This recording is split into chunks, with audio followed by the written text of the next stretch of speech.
Hey everyone, today is Tuesday, February 28th. It's a week away from Mass Effect 3's launch, so I'm very excited about that. Also, let me think here.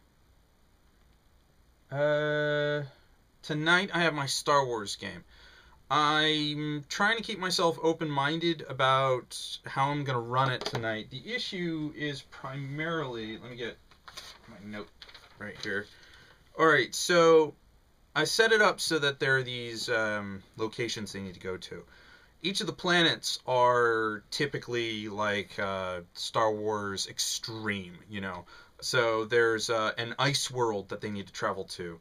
There's a swamp planet, a hot mountainous world, and I'm also sending them to a gas giant. What I'm intending on having happen is like I don't know. I have no idea how I'm going to do the gas giant. Maybe one of the moons or something. I don't know. But the thing with the way I run D&D style games, pencil and paper RPGs, is that I like to fly by the seat of my pants for the most part. Being able to have something prepared is nice, but the issue that I have encountered over the years of playing D&D with my friends is that if you make a plan, it tends to get crushed really quickly. Like, completely obliterated in a matter of minutes, basically. I remember spending an evening or two or three helping a friend of mine build this uber bad guy that was immune to practically everything. And he was taken apart in a single fight. Now, admittedly, he almost killed 2 or 3 of us. But we still killed him in one fight. And yes, that was the only fight we did all evening, but we still butchered him pretty quickly, relatively speaking.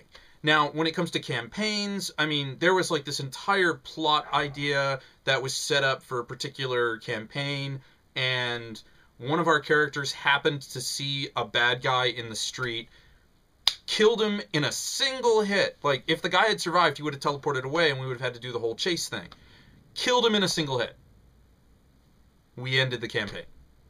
Well, that ended the storyline, because that was the guy we needed to find.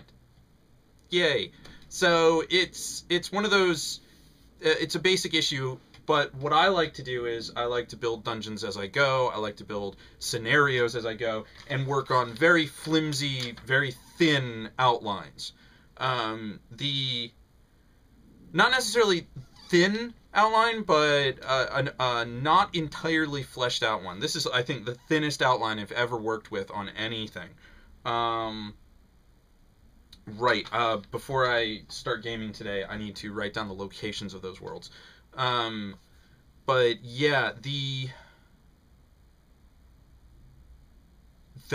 going to these extreme worlds, so I need to highlight and emphasize the extreme environments that they're going to be visiting. So, well, it's a good thing my players are prepared. My issue is I don't necessarily know what kind of bad guys to throw at them. I keep throwing bounty hunters at them, but they keep obliterating them pretty handily. So we'll see what I come up with. I don't know if I'm going to bother telling you folks what I come up with, but the development of games like this have always been on the fly. I've built campaigns from top to bottom before, and they haven't lasted a week. I've avoided building a campaign, and this one's still going. I mean, I'm just like, yeah, I'll see what happens let's see what I feel like when we get there, that sort of thing. So, your mileage may vary, but for me, running a D&D game, it's easier if I run off the top of my head and react to what the players do than build something and have them stomp it pretty quickly. That said, I think pre-made campaigns are amazing sometimes. They can be brilliantly written. But yeah, anyways, I've got to go. So, until next time.